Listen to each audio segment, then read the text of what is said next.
It's my dad's birthday today. Happy birthday, Dad.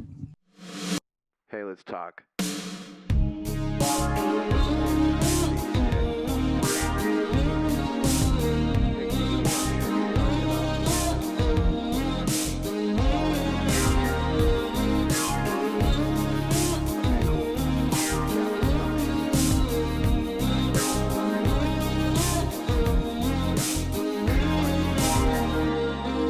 Well, welcome to Collective Sound. I have a wonderful guest with me today. The one, the only, Nordista Freeze. A round Thank of you. applause.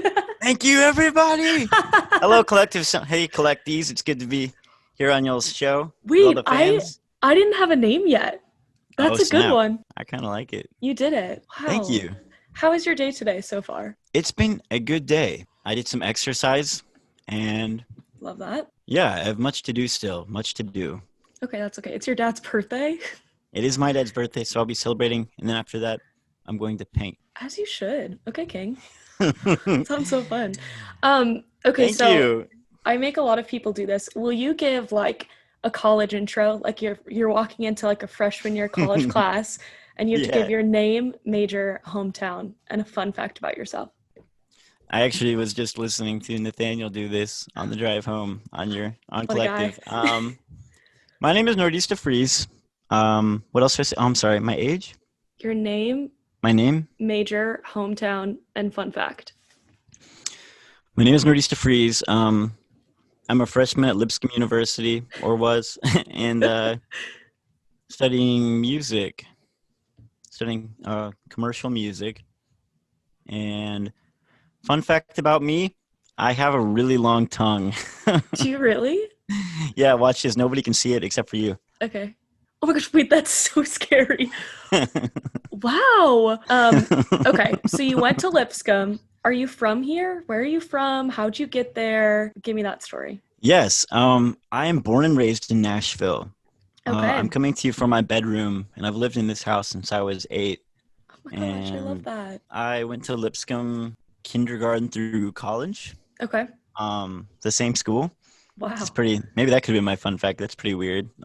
That's crazy. I didn't realize they had a lower school. Yeah. So my family, my great granddad is from like the Boot Hill of Missouri, and my granddad moved the family down when my dad was 10, from Union City to Nashville. So from Tennessee.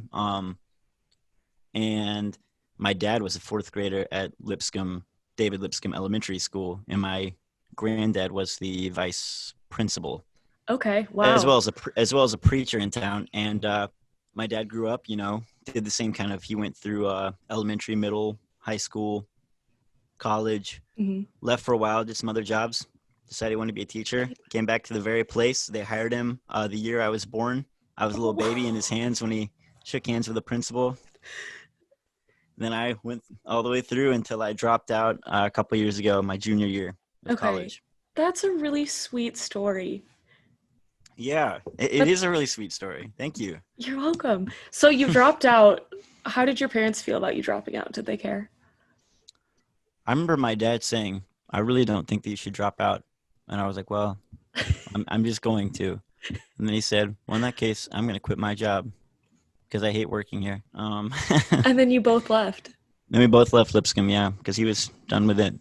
Wow, Lipscomb. They were, they started micromanaging him, and it's hard to be a teacher nowadays. They tell you so many things. And so he quit, so I don't think he could be totally mad. And I think that to be transparent, I don't always feel affirmed in the day-to-day, I don't always feel it.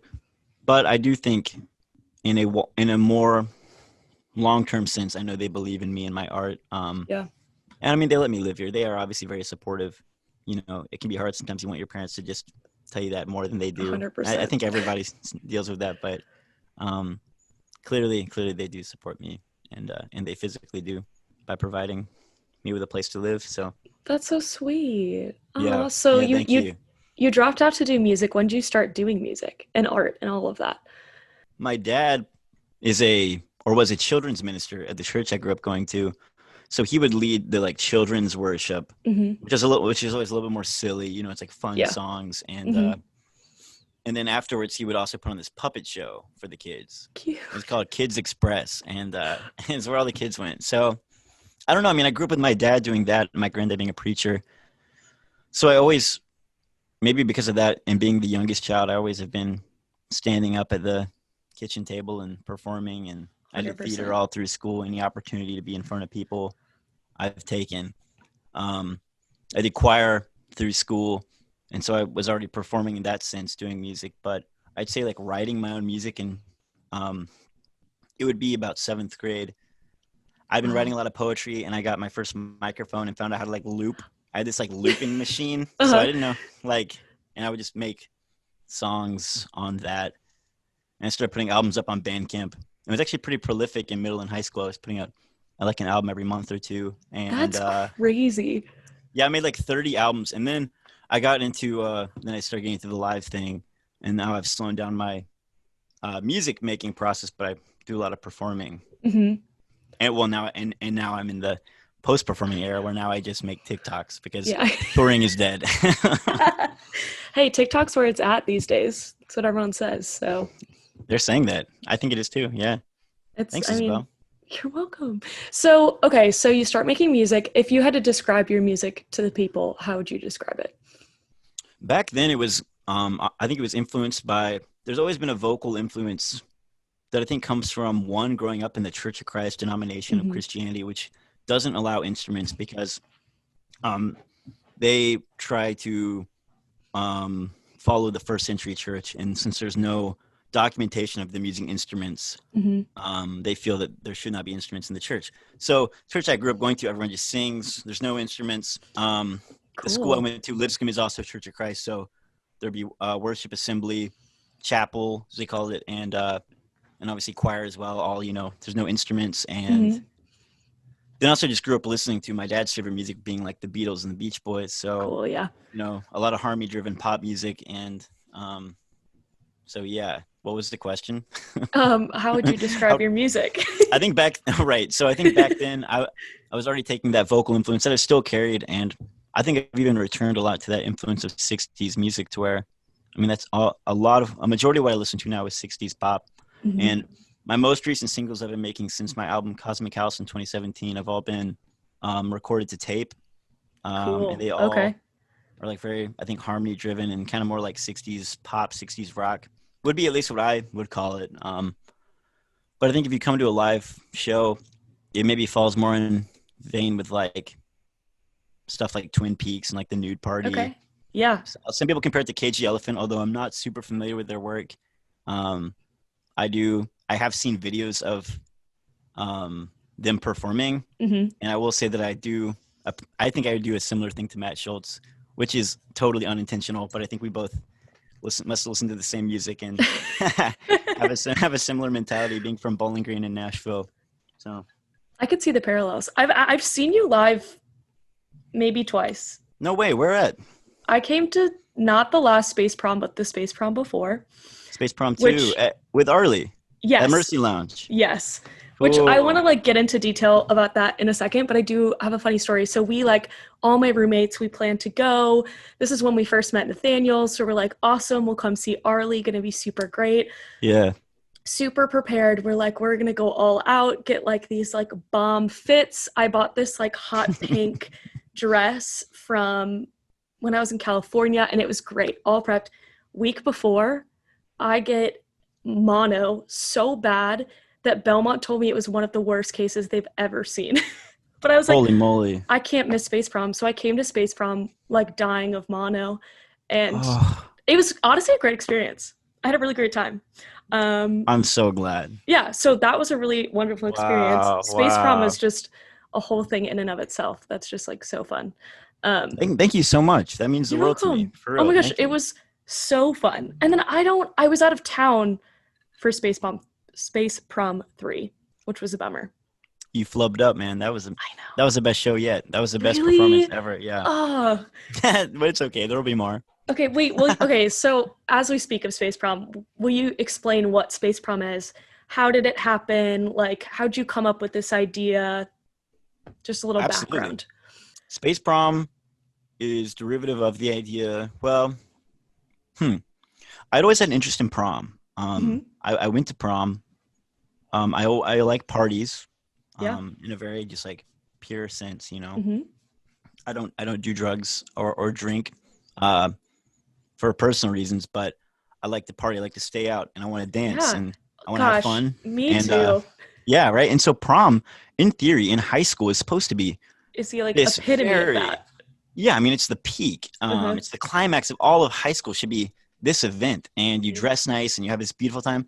But everybody, I think, pretty much agrees, unless you're just like the homecoming king and queen, unless you're just like the football player cheerleader, like it kind of sucks. And you know, I realized what we actually romanticize about prom is like Back to the Future. It's like this like 100%. You know what I mean? It's this like different time period of prom, and there's kind of this like 50s, 60s doo-woppy kind of thing. And I guess I just thought I wanted to create a prom that was for everyone. Yeah. And I thought the best way to do that would be to create a prom of the past, present, and future. The present being us at Space Prom. The past being the music of all proms of the past, and the future being this futuristic outer space kind of vibe to it. Yeah. And so year one, it was at Lucky Bamboo Chinese restaurant over on the west side. I love Lucky Bamboo more than I love most things. Gosh, yeah. It's a beautiful place, and they have that. And I knew that that guy like Farrow, he from Zach Farrow. Yeah, right. Zach Farrow from Paramore. And Paramore.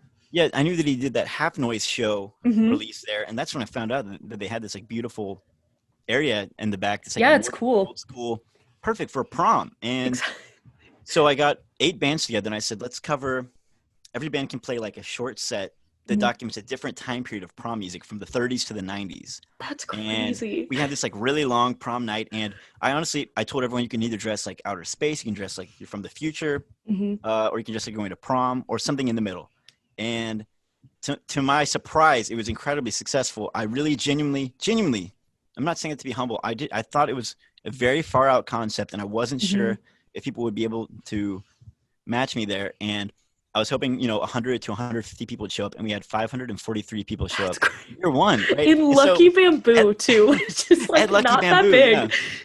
And, Lucky Bamboo's just got this like buffet going. They're raking it in. We're clearly like breaking every rule, every fire code, maximum occupancy. It's like maximum capacity. It's over. And literally there's a girl, like this one girl passes out, and like, this is kind of scary. She's like having a seizure, right? And all of a sudden, like there's like an ambulance, and they're like carrying this girl out in a stretcher, and there's like all the people, Lucky Bamboo, the owners, like running around with like wads full of cash, and there's just like 500 like people like dancing, and there's just like playing like 70s prom music. There's like disco going on, and I'm dressed like this like weird like Mad Hatter mixed with Elton John, and I was just like, what? And I remember at the time, we didn't have a way to process people's payment with credit card. And it was before I like sold tickets in advance to shows, because I was still a couple of years ago, early on in my career. And so people are just bringing, like $10 bills and just putting them on this table. And there's this stack. It's a super high stack. And I'm literally running to the car because the police are showing up. And I'm like running to the car to make sure they don't see all my money. Like wads of cash. I felt like it was a very, very surreal experience. And anyway, people kept asking about it. And I obviously had a great time, and it was really successful. So I want people to keep enjoying it, and I want to keep doing it. And so I teamed up with Arlie, year 2, Mercy Lounge. And then this past year, Space Prom 3 was just my band playing the entire set with special guests, and we were able to sell out Mercy Lounge, and then this time sell out the Basement East. And so it keeps growing. And yeah, it really is insane. It is especially insane, even for me in my career. It has been more successful than anything else I've done. So it's been really exciting and just interesting. It's cool. I feel like it's become this like, I don't know how to describe this, like this like staple for like Nashville youth. Like I know so many people. Year 2 when I went, there was like a lot of people I knew that were, because I went to Belmont, so like a lot of people talking about it, like whatever. But this last year it was like everyone was like, oh, are you going to Space Prom? Like it was like, it's like the thing in Nashville. Yeah. I feel like for people in their like, early to late 20s. And I love it. So congrats. That's such like a big deal, and what an accomplishment. Thank you. It definitely has surpassed me, and it's surpassed my name to the extent to where I will match with a girl, on Tinder, and I'll be like, hello. And then she'll be like, I love Space Prom. And I'll be like, because I'll have like a picture of me like wearing my outfit. And I'll be like, oh, that's great. And then like, I don't know, don't know the exact language, but I'll basically somehow imply that I put it on. And they're like, oh, you're the one behind that? And I'm like, yes. Said, yes, that's me. So, and then it's interesting idea where like, it's not just online, but just meet people who know about Space Prom and they don't have any idea who I am. Yeah. Which is just crazy. Because what a weird feeling for you.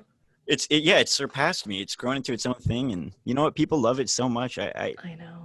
I was prepared to not do it again after 3 because, like Disney or something, I didn't want to like just run it into the ground. Space Prom, 2028. It's like, everyone's like, dude, this is so overdone. But I mean, it's got enough life to go for another year or two at least, Yeah. Do it at least one more for the people. Right. And I really want to do it all ages at this next one because the last few have had to be 18 and up because of the venues. Like, we just can't find a big enough, wasn't quite big enough to sell out like a all ages venue. You know what I mean? So, 100%. I guess I'll keep doing it. Yeah. I don't know. Yeah. What's the dream for the next year? Like just for me or for the next Space Prom? For the next Space Prom. We'll get into you next. Thank you. You said, God, kidding. Finally. No, I love Space Prom. I genuinely do. And it brings me so much joy in life. And I'll say it is such, especially like this past year, like Space Prom 3 finally felt like really what I wanted to do, which is have me and my 8 friends learn 2 hours worth of music and to just like then pick friends who like I thought could really do a good job singing this song or that song. Like for instance, our friend Nathaniel singing, I don't know if you've ever heard that song, Wake Me Up Before You Go Go. Yes. It was just perfect for him. And he came out and he nailed it. And like being up there and like, all my friends and family in the crowd. And it's just like, I'm getting to invite all these artists I truly believe in. There's something about that just really aligns with what I care about. And it's really just could make me cry thinking about it. Like it's so special to get everyone in the room together. And to just, in the same way with Freeze Fest, like having this like showcase of all my friends being like, look at this, like, look at what's happening. And like the people, it's what I call stone soup. Like, do you remember that Fable Stone Soup? It's like, I always compare myself to those travelers, like, because all I do is provide the stone and everybody else brings ingredients. And so to a certain extent, it falls under my name because I'm the curator or the creator of the event, but I know that I can't play the instruments and I can't fill the room, and I'm actually capable of is very limited. But the fact that all these people believe in the project and believe in a dream, and they come together and really put on something that none of us can do on our own. Yeah, it's a very spiritual. It's a very beautiful thing. Yeah, and it's just like creating something that's bigger than you, which I feel like is so important, especially in. I feel like our society can be very individualistic often and very much promote that of like, you have to do what's best for you and all that stuff, which I agree. That's a different thing. But I think this is a really great movement and like ideology. These are all big words that I never pull out, but this like something that's bigger than you that I think is really important for people to like pour into that. Because I feel like it does so much for you as an individual to be able to pour into something that isn't about you. Yeah, absolutely. No, it totally makes sense. I feel like my whole career has been this like had that dichotomy of like feeling like I am on this very personal journey, in some ways very isolated, but everything that I do is so collaborative. The whole idea of like performing in a live music setting, especially the way I've done it, like without a booking agent, like through DIY booking, it's very connection oriented. And every single show that you put on, every single like where it's not like you're the headliner. You're putting on a show with like 3 or 4 bands, and you're all trying to bring out people to help create this moment. It's like everything is always so dependent upon other people, but yet you're an artist, and art is so internal. So there is like this like. There's 2 things happening at once where, which is just a very interesting thing about music in particular, is that it's a very collaborative art form.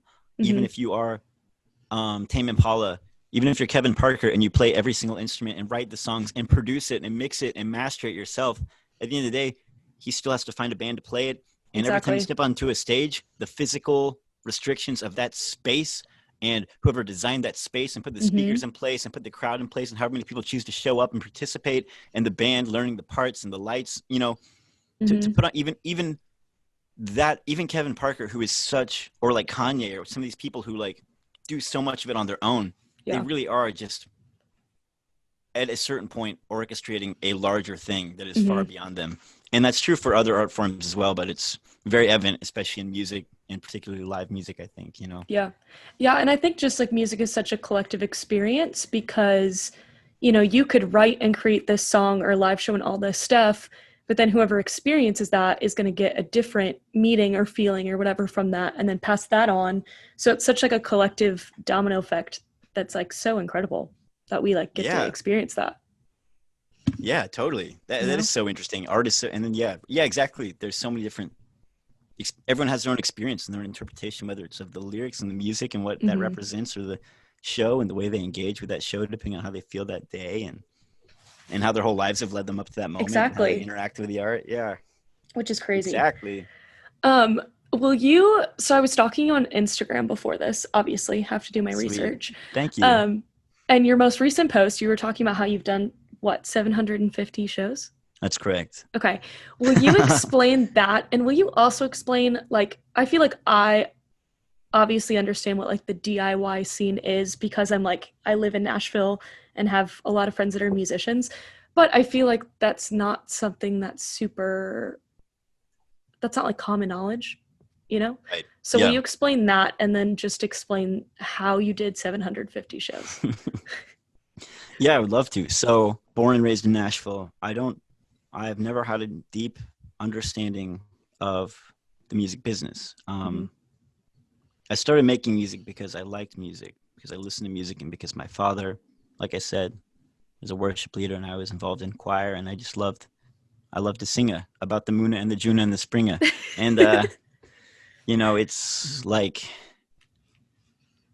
so when I wanted to start putting out music, I did what a lot of people do nowadays, especially millennial Gen Z specifically. Like I uploaded it to Bandcamp, even though that was 2010. That was 10 years ago. There wasn't really streaming. At least I had no understanding of it. If there was, I don't think there even was. But on its own was me doing something that for the last forever would have been completely revolutionary, which was not using a record label to put out music. Record labels doing other things like they promote your music, and they help you get management and get a booking agent. They help you in all these ways and with PR and this and that, and they give you a bunch of money. But at the end of the day, they no longer are the gatekeeper for what music exists because of things like Bandcamp. And even over the course of my career, I've seen things like streaming become more and more accessible to where at first I had to pay it's gotten to the point where now I can literally upload my music, and like people like you and me, I use Anchor. I upload my podcast for free to the internet, and it's everywhere, and to YouTube and whatever. So, fortunately, DIY has gotten a little bit easier in certain ways, but like what is most interesting about it is the live aspect, which is that I do, and up until 2020, I now do have a friend who helps me book, but have been completely independently booking my own music. And that honestly, I think makes sense to everybody. If you think about where I started, which is that you just, I went to like the Starbucks or the, whatever. And so like, hey, like ask the barista, hey, is there any way I can play here sometime? Like I saw y'all do live music. And they're like, oh, here's an email. Then you email that lady, the manager, and she's like, yeah, sure. Or maybe she doesn't hit you back. And then you're like, that's weird. Why didn't she hit me back? And so that started in 2012. I started performing with the band I had that we called Paper Maps. And it was this indie band that me and my friend S. Grant Parker, who still performs with me, and my friend Samuel Joseph Hearn, a.k.a. Cobalt Drop, a.k.a. Big Sma. We formed a band, and my friend Gentry Wigington, who is now the one of the owners of Living Waters Brewery next to Grimey's. Okay. Yeah, with the four of us, we started a band, and we started playing, and we would just say yes to any opportunity. And, a mom from church asks us to play the fall festival for her, whatever. The school has a Friday night football game. They want us to come play this thing, or we go to downtown Franklin and just set up on the street, or we hear that like a froyo shop. And I mean, and then you start finding out there are other bands. You know, my friend does music, and if we play a show together, they'll bring their people, I'll bring my people, and then we'll have twice as many people there. It just slowly begins to make sense. Like, it's just, then all of a sudden, it's like, hey, every time we put on a show, 20 to 30 people show up. So then I can find other bands who can maybe pull 20 to 30 people who I'm friends with, and then we can together go and pitch our show to a venue in town and say, hey, you know, if the three of our bands agree to promote this show, you know, we'll bring out 60 people, and then the venue's a deal. And then all of a sudden, back on track. We're live. Okay, everyone, sorry. I dropped the ball there. I suck. I'm the worst podcast owner, and my Wi-Fi crashed. Oh, that was too far. I just said that was a joke. Yeah, that was mean. All the collectees are gonna just DM me and just roast me. I'm sorry. Sorry, y'all. I do know what I was talking about. You want me to continue? Yeah, keep going.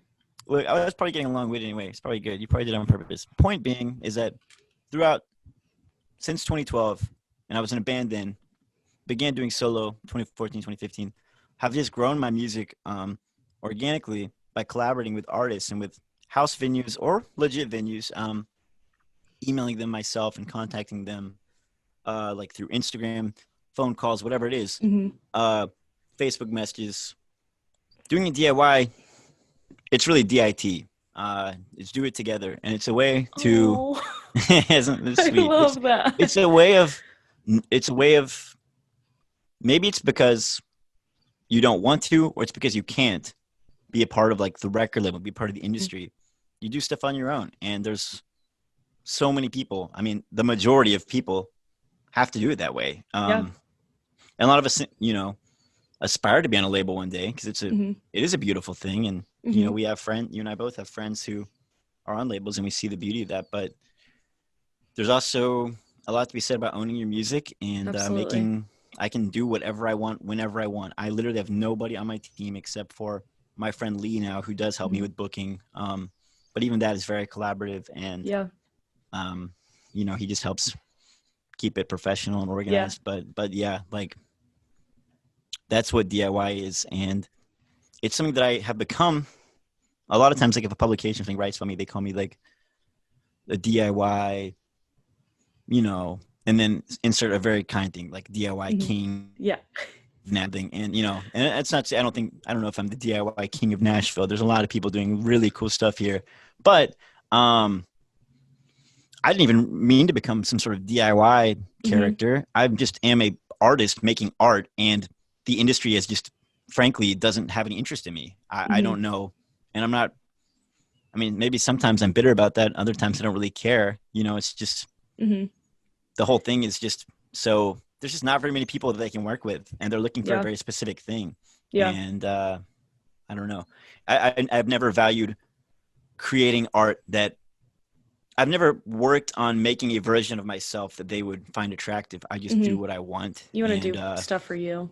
And that's not even to insult people who do that, because art is malleable and it's adaptable. And to a certain extent, if you want to make it, we're all doing things to adapt to art to make it more accessible. But I just don't jump through those hoops. I would rather put out music whenever. It's great. You know. I love that. Yeah. I love that. And it gives you a lot of freedom to experiment with things too, which I think is really cool. And, like, you know, find what works for you. Yeah. Okay, so 750 shows in how long? How many years? Since 2012, and 500 of which in the last 4. Well, I guess that'd be the same both times. But no, wait, that'd be way more. Yeah, 500 in the last 4 years under my name. That's crazy. At first, it was like I do about 130 a year. I'm trying to get up to 150, but this year, I know. I'm so sorry. Away from me, so yeah. But you know, 2021, I'm gonna play. Heck yeah. A lot of shows. I'm gonna play a lot of shows. What's like the craziest show you've played, or like the craziest experience you've had in these 750 shows? When people ask about this, is actually, and this is a good segue because this is also just about DIY touring in general. An anecdote that I give is July of last year. And this is just to explain the kind of touring that I do. Here's the beginning of my July tour last year. Night 1, we're playing at a church camp. Fun. Okay. Yeah. So we're playing for like a group of middle to high school kids. We leave there, drive to Oxford, Mississippi, where we play this basically frat party. This very, not at a frat house, but it's like some bros, and who are in a fraternity are throwing a party, and we're playing that. And then the very next night, we play a gay bar in New Orleans. So what range? Very eclectic, right? And it's just because to me, it's just about connecting with people, and I genuinely don't really care about it being a certain demographic or something. I just want to meet people, and so I say yes, and we do a bunch of different stuff. So that's how eclectic it can be. There are some particularly crazy anecdotes. Specifically, there was this time that I played a show in Houston where I scored this gig with these two established Houston artists, and I was the opener. And there weren't enough people there to fill the venue, and it was a brand new venue called Spruce Goose. And my guitar broke at the time. I was playing guitar on this tour. No. And so I just started a little mosh pit, but there was such a big room that I started running laps around it. And then I ran, and I was going to jump off this wall, this like brick wall. But since this was one of the first shows yet, nobody knew, I guess, that this wall was actually just a brick wallpaper. And so I went through the wall, and the venue was really mad. And so the venue asked me, they were like, "Hey, this is serious. Like, we just opened this venue. Like, we're going to be really hurting." Even though I did put a tiny hole. It wasn't even a big hole. It's a tiny hole of drywall. The venue's like, hey, we're going to need probably like $1,000 from you. So I don't have $1,000, and I'm not contractually obligated to give that to them. And, as much as I want them to succeed, I knew I just had to walk away. So all our stuff, and we're going to the car. We're literally like running away from this venue, like going. And the venue manager is following me out of the venue, like talking to us. You guys are going to start a GoFundMe and raise it. And then we get to my car, and the car is busted, and somebody's broken into our van and stolen some of our gear and stolen my laptop and my guitar player's camera. And she just sees that and is so shocked. She just walks away. She's like, I'll talk to you later. And, oh, snap. So we have to deal with this. So then we drive to our place to stay. Well, we drive to Whataburger, and then we drive to our place to stay. And we're reckoning with this. And then we wake up in the morning because I booked us to play this event at this outside beer garden where this flower company has teamed up with this photography company who's teamed up with this dog company, teamed up with this beer garden. And they're having this event where you and your dog can get pictures together, both wearing flower crowns. And we're playing. I found the Facebook page and just sent them an email, and they let us come perform. And so we're performing at this event, and we're missing gear, and we're have to drive with we don't have a window anymore. Oh my God. Very loud. So we played that event. Then we drove to Corpus Christi, Texas, and played at a burger bar. And then right at the very end of our burger bar set, it just starts pouring rain. No. We just had across this giant bridge to get from to get to back to our house, and it was very scary. But then when we woke up the next day, we went to a window shop, and the guy who owned the window shop knew my cousin because he goes to my cousin's church, so he gave us the window for free. Oh, that's insane. And just like that, with days we had lost no money, and we were back in business. Back in business, baby. No days off. Yeah, back in business. Boss baby, back in business. That's crazy. That's all in a span of 2 days, 3 days? Yeah, within 2 days. Oh my gosh. That's pretty crazy. That's touring for you. From tour. Yeah, touring is wild like that. You just do crazy. It's the most extravagant lifestyle and the most, what's the opposite of extravagant? I mean, you're literally sleeping on a hardwood floor, eating bean burritos from Taco Bell for $1 because they're the only food you can afford. Exactly. And then the next night, you're guitar player's mom's cousin is y'all can stay in my mansion in Alabama, and they're here's just a huge meal. We went to Pizza Hut and bought every single appetizer, and you're whoa, you're we're balling out, and then the next night this guy's hey, don't sleep on the couch because someone peed on it, and you're who are you guys? Where am I? Why am I staying here? You know what I mean? It's just exactly it's terrifying. I'm legitimately scared right now. So that's tour. The range. But that's so fun. What a fun way to live your 20s, Totally. I totally agree. And 30s maybe. And 30s. We'll and maybe your 40s. Like maybe we'll just do it forever.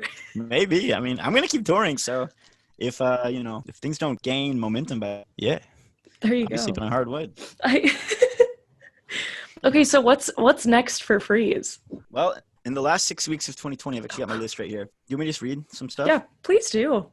I'm trying to continue painting every day. I've been doing painting every day, watercolor painting. Love that. I want to make some new merch. I'm working on season 2 of my own podcast, actually. It's called Fun Zone. Fun Zone. Everyone go listen to Fun Zone. Yeah, it's similar to this. Yeah, it's just conversations with people. It's fun. And I'm also starting a new one called Freeze Pop, a second podcast, which is because Anchor, I don't know if you saw this, but Anchor is now allowing you to make a podcast with implemented Spotify music. So cool. So as long as over 50% of the content is the music, then so basically it's like you can like become a DJ. So I'm going to try to like start doing like a radio show. You know what I mean? That's so fun. Yeah. Thank you. Freeze Pop. What a good name. Thank you. And then Freeze Fest 6 is coming before the year's over. It's going to be online. And besides that, just like making TikToks. I'm trying to learn French, trying to write a little bit of poetry, trying to make some music. And and trying to get better at photography. Wow, productive king. Thank you. That's me being pretty transparent. Oh, and I'm also doing P90X right now with 2 of my best friends. So okay, well, the next thing is for you to self-promote, but you kind of already did that. But like anything else you want to plug, do it here, do it now. This is your space. Are you serious? Yeah. Well, obviously listen to the pod. Obviously listen to your music. Check out the new merch that's coming. Follow Freeze on Instagram. What's your Instagram? My Instagram is @nordista_freeze, and then there's also @nordistafreeze.art, @nordistafreeze.finsta, @nordistafreeze.shop. So there's a few different, like, if you just type in Nordista Freeze, you'll find like a bunch of different accounts you can follow. And I'll be honest, I keep them all I post on them all pretty frequently. So okay, so hit those up. If you want to, really the best thing to do is to text me. So my number is 615-584-8110, and you can text me, and I will be your friend. That's really. Is this a real thing? Do you really just put your number out there for the world? I really do. That's amazing. I love it. Okay, well, text Freeze. It's definitely. I'll just say, if I was going to promote something, I just promote that people should reach out to me because I want to be people's friends, and I think people don't take me seriously with that. I give out my number at every single show, and no one ever texts me. No one ever texts me. I just want to be people's friends, and I want people to be my friend. And the most special thing they could do is really just follow me on Instagram, and because it's not just about the music or the paintings or the performance. It's just the whole shebang. Like I just want people to be in community with me, and I'm going to keep putting on events. I'm going to keep making art that hopefully people will be able to enjoy, and if they enjoy it and they support me, then that gives me a bigger platform to do bigger and more exciting things, Heck so yes. Hopefully it's pretty collaborative like that, you know what I mean? 100%. Freeze, I can't wait for us to just be BFFs. Yeah, what do you think? Do you think we could do that? I think we could be friends. Okay, we're getting distracted now. I need to do rapid fire. Okay, you ready for this? Okay, number 1. What's your favorite song at the moment? My favorite song at the moment is... Holy moly. It's got to be Breaking Up Is Hard to Do by Neil Sedaka. Have you ever heard that song? I don't. Breaking Up Is Hard to Do. It's from 1960. But also I really like that new Na Na Na by Kanye featuring DaBaby and 2 Chainz. This is a political campaign song, but he just did a remix with like DaBaby and 2 Chainz doing verses. I think it's a really good song. And the new Wolfpack album is really good. Oh yeah. Big fan. Okay, wow. Those are basic answers. I wish I had something more obscure. No, that's great. That's who you are, and I love it. I'm basic AF. That's who you are. We love it. What's the best concert you've ever been to? Probably most formative would be the Winter Wonder Slam featuring Toby Mac and Family Force 5 at Allen Arena at Lipscomb University when I was in 5th grade. That's so sweet. Toby Mac, what a guy. Because I was like in elementary school, I was really like Christian music, and getting to see Family Force 5, they're my favorite band, and they were just so cool and broke so many rules and so unconventional. And to this day, maybe one of, if not the most influential band on my career. And my so that was obviously big. And I'd say more recently, An Evening with Dawes. I've seen Dawes many times, and they're An Evening with Dawes concert concerts that they do, like at the Ryman and different places, they're like multi concerts of them are just amazing. It's some of the most, because their music is just, they're some of the best musicians, best songwriters. They just make the best art. Like, it's just so enjoyable. So wow, what a good answer. Thank you. Okay, and last one. If you could collab with one person, dead or alive, who would it be? Oh man, it would have to be Brian Wilson of the Beach Boys. Good Brian answer. Wilson's my hero, and he's getting on up there, but he's not. He's still performing and he's still making music. In fact, in 2008, he put out one of, I think, his best pieces of work yet. So, it'd be really cool. One time I did wake up and Brian Wilson was sitting across from me. I got too nervous. I should have said something, but wow, you can't just leave me hanging like that. I just woke up and Brian Wilson was there, and I was like, "Hey, this guy looks like Brian Wilson." Then the guy was like, "That's because he is Brian Wilson." Yuck, yuck, yuck, yuck, yuck. And I was like, "What the heck?" And then I was like, "What?" And then Al Jardine was there. He's also from the Beach Boys. And I go up and talk to him. I said, "Hey, I love your music. I saw you play in Nashville." He said, "Nashville was a good night." Brian was like in a wheelchair drinking Diet Coke, and he seemed a little sedated. I was in an airport. Oh, okay. I'm thinking like on a couch, like, okay. I know. I want to kind of leave you hanging like that, but yeah, it wasn't an airport. It was a layover. Wow. I also would like to say that if I get a second choice, I would pick Terry Adams of the band, the New Rhythm and Blues Quartet, NRBQ. They've been around since 1962 or 3 or something crazy, maybe 1965, and they still perform. And Terry Adams has been in the project from the very beginning, and he's the only remaining member who is like still there from the beginning. It's one of my greatest influences. Actually, the New Rhythm and Blues Quartet and Brian Wilson of the Beach Boys have only collaborated on one album, and that album is SpongeBob. No way. Yes, because SpongeBob, they had such a big budget that they just got whoever they wanted to collaborate, and they're big fans of the New Rhythm and Blues Quartet. New Rhythm and Blues Quartet have been a lot of the Simpsons music. They've been in the Simpsons TV show, and they also have been they perform, I believe, on the song "The Best Day Ever." And Brian Wilson also sings BGVs on the song "Doing the Krabby Patty." He sings Krabby Patty. It's Brian Wilson, so pretty cool. Oh, I'm learning so much tonight. Just take me as I am. I'd love to be your friend. Yes. Yeah. And jump on the train now. Like, come on, people. What are you waiting for? Yeah, Freeze wants to be your friend. For real. I really do.